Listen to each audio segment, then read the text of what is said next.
একটা মেয়ের জীবন নিয়ে এইভাবে ছিনিমিনি খেলছে, অথচ আমি বড় ভাই হয়ে কিছুই করতে পারছি না।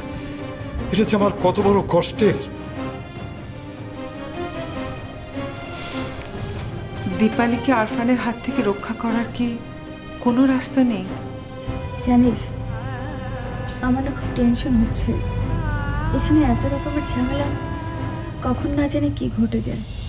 ভালো নেই মানে? কি হয়েছে? তোর গলাটা এমন শোনাচ্ছে কেন?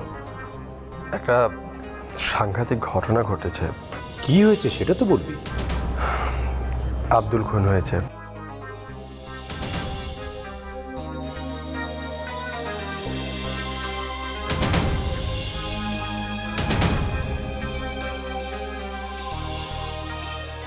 ও মাই গড, বলিস কি?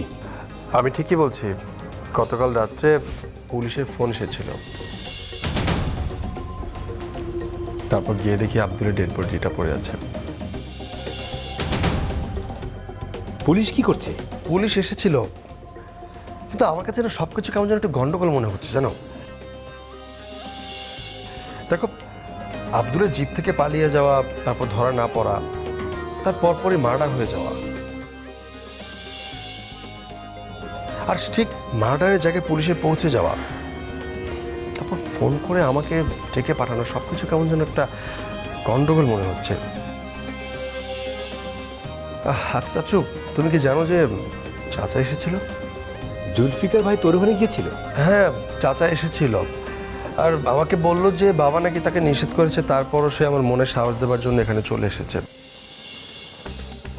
কিন্তু চাচু, আমার জন্য কেমন একটা গন্ডগোল মনে হচ্ছে যে অন্য একটা গল্প আছে। আচ্ছা, বাবা কি জানে সে এসেছিল? না না না না, আমার মনে হয় না হুমায়ুন ভাই সেটা জানে। তাই হবে। আচ্ছা শোনো, সে আমাকে তেমনটাই বললো, যাতে আমি কাউকে না জানাই সে যে এসেছিল। ফাহিম, এখন কিন্তু আমার টেনশন হচ্ছে বিষয়টা নিয়ে। যতদিন পর্যন্ত মুখে মুখে ছিল ততদিন ঠিক ছিল, কিন্তু এখন তো মনে হচ্ছে বিষয়টা অনেক দূর চলে এসেছে। আমি জানি না এরপরে কি আছে। আচ্ছা চাচু, আমাকে একটা কথা বলো তো। আচ্ছা, ফ্যাক্টরির ব্যাপারে চাচার এত ইচ্ছে কেন? তোমার কাছে যতটুকু শুনেছি যে তার কোনো ব্যাপারে কোনো ইচ্ছেই ছিল না। হ্যাঁ, তুই ঠিকই শুনছিস। এতদিন পর্যন্ত জুলফিকার ভাইয়ের কোনো ইন্টারেস্ট ছিল না, কিন্তু এখন মনে হচ্ছে ইন্টারেস্ট গ্রো করছে। এর পিছনে রহস্যটা জানতে হবে, আর সেটা জানলে সব মিটমাট হয়ে যাবে। যাই হোক, তুই সাবধানে থাকিস। ঠিক আছে, তুমিও সাবধানে থেকো। আর শোনো, খবরটা কিন্তু বাড়িতে কাউকে জানিও না, ওকে? হ্যাঁ, তুই নিশ্চিন্ত থাক। বাম কান জানলেও ডান কান পর্যন্ত পৌঁছাবে না। I know. বাই। ওকে, রাখছি।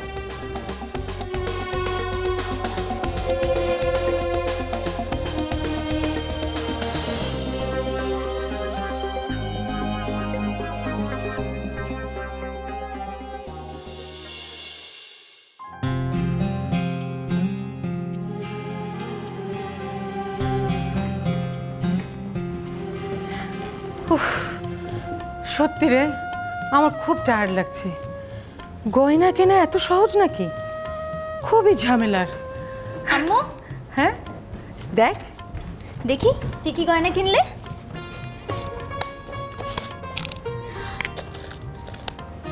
Wow, very nice. আমাকেও এরকম একটা বানিয়ে দেবে? দেবে না কেন, নিশ্চয়ই দেবে। তার আগে তোর বিয়েটা ঠিক হোক, তখন এরকম গহনা তোকেও বানিয়ে দেওয়া হবে। হ্যাঁ ঠিক বলেছ। আমাদের পুষ্পির তো একটা ব্যবস্থা হয়েই গেছে। এখন এই যে অস্মিতার জন্য যদি একটা ভালো পাত্র খুঁজে পাই, তাহলে ওকেও বিয়ে দিয়ে দেবো। না না আম্মু, এত তাড়াতাড়ি আমি বিয়ে করব না। আমার পড়াশোনা এখনো কমপ্লিট হয়নি। হ্যাঁ হ্যাঁ, পড়াশোনা তো অবশ্যই শেষ করতে হবে। তবে আমি না শুনেছি যে এখন অনেকেই বিয়ের পরে পড়াশোনাটা চালিয়ে যায়। আমি তো কয়েকটা মেয়েকে চিনি যারা বিয়ের পর পড়াশোনা করে অনেক বড় বড় ডিগ্রি পেয়েছে, এমনকি এখন বড় বড় চাকরি পর্যন্ত করছে। তা তুই এরকম একটা কিছু করে নিস না কেন? তোকে মানা করেছে কি? আচ্ছা, এত কথা বলছো কেন তুমি? আমার তো মাথা ধরে যাচ্ছে। আচ্ছা, বিয়ে দিতে হলে প্রথমে কি দরকার? ভালো পাত্রের দরকার। সে পাত্র খুঁজতে হবে না? পাত্র কে খুঁজবে, তুমি না আমি? আহা, সে না হয় তুমি খুঁজবে, কিন্তু আগে তো একটা সুপাত্র খুঁজে বের করা হোক, তারপর বিয়ের কথা। হ্যাঁ,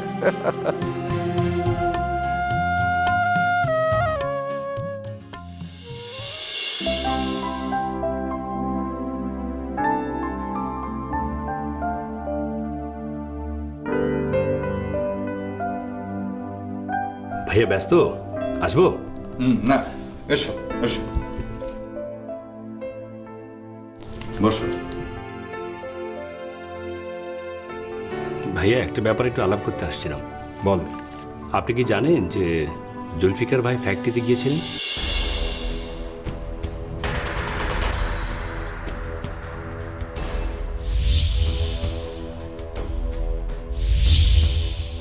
জুলফিকার ফ্যাক্টরিতে গিয়েছিল?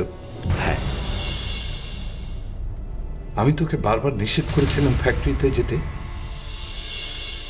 তারপরেও ফ্যাক্টরিতে গিয়েছিল। কে বললো তোমাকে? আমাকে ফাহিম বলল। ফাহিমের সঙ্গে দেখা হয়েছিল।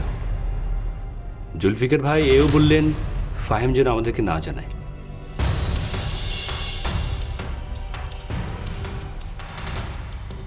বুঝেছি। আমি একদিন খাবার টেবিলে রিনাকে জিজ্ঞেস করেছিলাম যে জুলফিকার কোথায়। অন্য অনেক কথার মাঝখানে ওই কথাটা জানতে ভুলেই গিয়েছিলাম। ঠিক ওই দিন ও ফ্যাক্টরিতে গিয়েছিল। আমি, মা এত করে বারণ করলাম, ও ফ্যাক্টরিতে গিয়েছিল। ওকে এক্ষুনি ডেকে নিয়ে আসো। আমি ওর কাছ থেকে জানতে চাই যে ও কেন গিয়েছিল ফ্যাক্টরিতে। না ভাইয়া, আমার মনে হয় ওকে এখনই বলা ঠিক হবে না, এতে হিতে বিপরীত হতে পারে। আমি কথা বলার ছলে ওর কাছ থেকে জেনে নেব।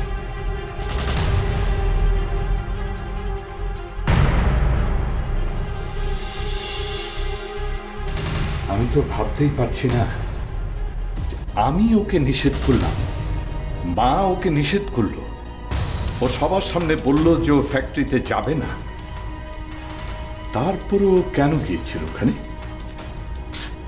আমার মনে হয় কিছু একটা আছে যা জুলফিকার ভাই আমাদের কাছ থেকে লুকোতে চায়। আশ্চর্য,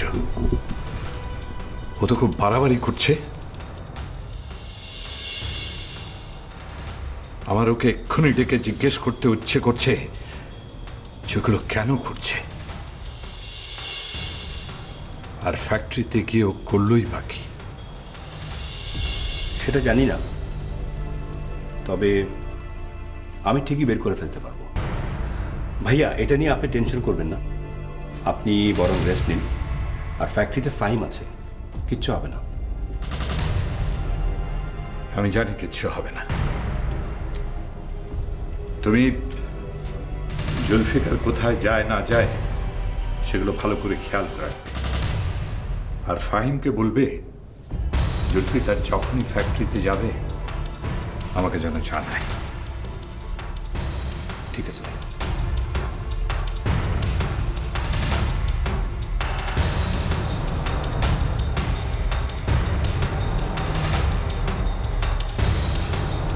ও আমার কথা, মায়ের কথা সব অমান্য করছে। কেন করছে? ঠিক করছে না কাজটা।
ভাইজান, আচ্ছা আমি কখনো টাকা চেয়েছি? হ্যাঁ, আমি কখনো হাত পেতে ভিক্ষে করেছি? তুমি জানো না মদের গন্ধ আমার ভালো লাগে না? মদের গন্ধ ভালো লাগে না, টাকার গন্ধ ভালো লাগে?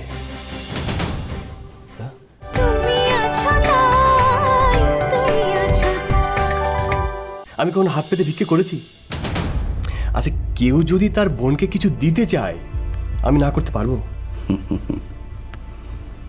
আর এটা কি আমার মানায়? মানে না। একটা কাজকর্মের চেষ্টা করছো না কেন?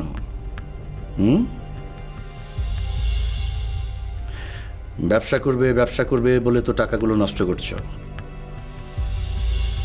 ওই টাকাগুলো তো ব্যাংকে রাখতে পারতে, আর একটা চাকরি করলে ওটাতে সংসার চলতো। চাকরির চেষ্টা করেছি ভাইজান, অনেক করেছি। আচ্ছা কেউ আমাকে চাকরি দিয়েছে বলুন? ভাইজান আমি তো আপনার মতো সোনার চামচ মুখে নিয়ে জন্মাইনি।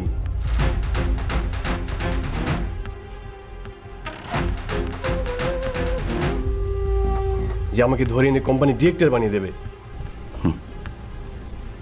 আমি ভাইজান কাজের লোক, আমাকে কাজ দিয়ে দেখুন, আমি আপনাকে নিরাশ করব না। আমি জুলফিকার সোনার চামচ নিয়ে জন্মেছি।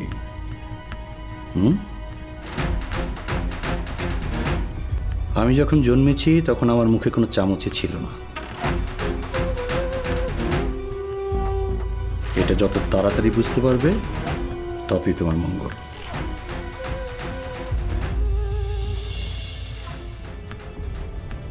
আমি শুধু দাঁড়িয়ে আছি আমার বউয়ের জন্য। আমি জানি ভাইজান, আপনি ভাবির কথা ছাড়া অন্য কারো কথা শোনেন না। এটা ভালো, খুব ভালো।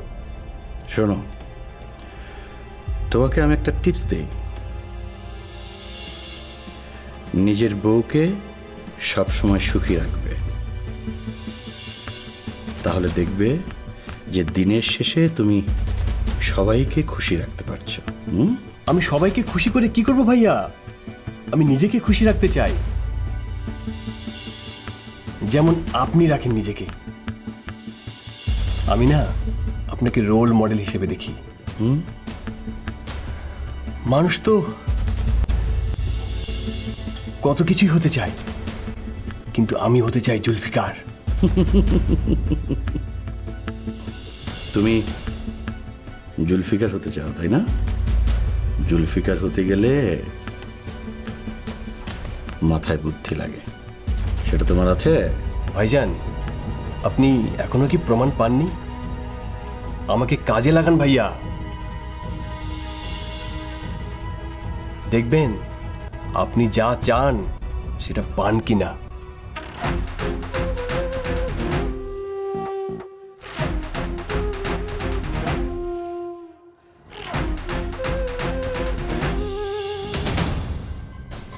তুমি জানো না মদের গন্ধ আমার ভালো লাগে না? মদের গন্ধ ভালো লাগে না, টাকার গন্ধ ভালো লাগে?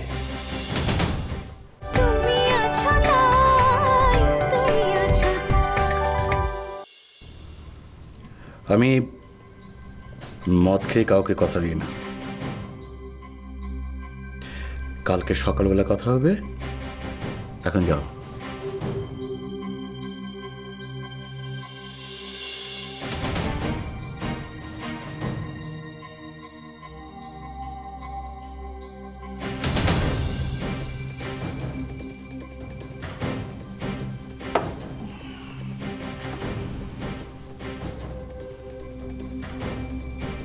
ছেলেটার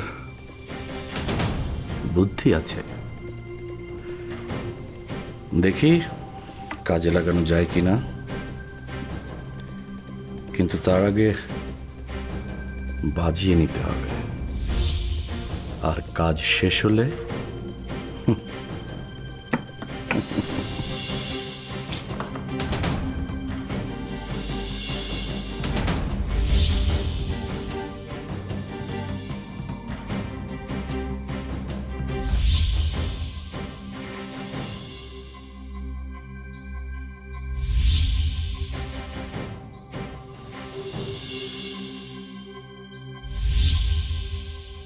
দিবালি, তুমি তুমি কেন এসেছো? আমি তোমার স্বামী, আমি তোমার স্বামী, আমি আসবো না তো কি আসবে? হ্যাঁ, কি আসবে? তাই বলে তুমি মদ খেয়ে মাতাল হয়ে এসেছো? খাবো, আমি এবারে জামাই, আমার যা খুশি আমি তাই করবো। আরে জামাই করতে যা মজা লাগে সেটা তো জামাইকে করতে দিতে হবে নাকি? হ্যাঁ, যাও, এক্ষুনি ঘর থেকে বের হয়ে যাও। আমি যাবো। হ্যাঁ, যাচ্ছে।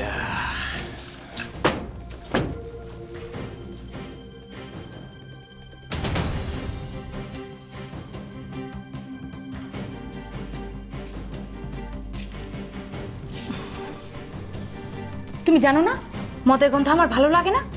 মদের গন্ধ ভালো লাগে না, টাকার গন্ধ ভালো লাগে।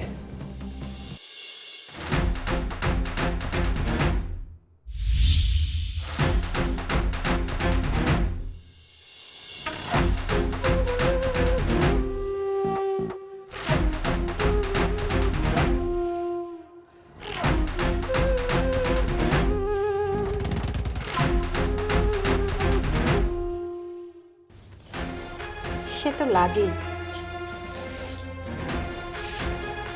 এখন কিসের গন্ধ পাচ্ছ? টাকার নাকি মদের গন্ধ পাচ্ছ? টাকার। এই আচ্ছা, তোমাকে না ওরা কোম্পানির ভাগ দেবে বলেছিল, দিয়েছে? দেবে দেবে দেবে, যখন বলেছে তখন ঠিকই দেবে। আর আমার ভাগ আমি ছাড়বো কেন? আমার প্রাপ্যটুকু আমি ঠিকই বুঝে নেব। আর সবাই বসে মজা করবে আর আমি বসে আঙ্গুল চুষবো। রাইট, একদম ঠিক কথা বলেছো। তোমার ভাগ আছে না, আর এটা তো তোমার প্রাপ্য টাকা। হ্যাঁ, কিন্তু এভাবে আর কতদিন এসে টাকা নিয়ে যাব?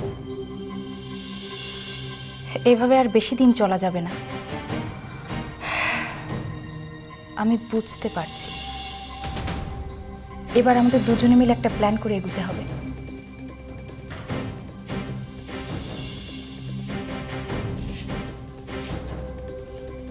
আরে সব ব্যবস্থা তো হয়ে রয়েছে ডার্লিং, লোহাটা গরম হয়ে রয়েছে, হাতুড়িটা আস্তে করে চালিয়ে দাও।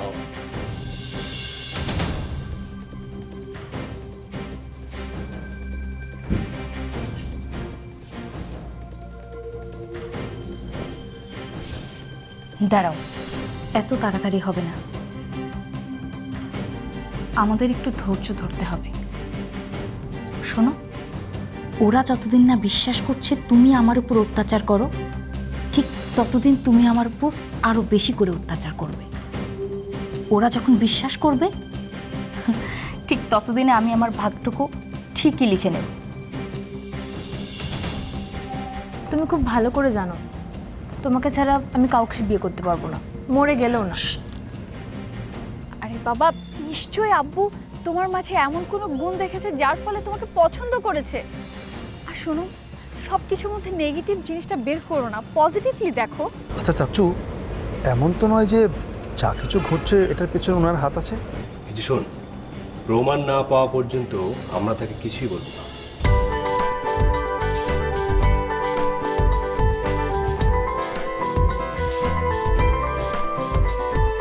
রঙিন পৃথিবী আরো রঙিন লাগে, স্বপ্ন সত্যি হয় ভরসা জাগে।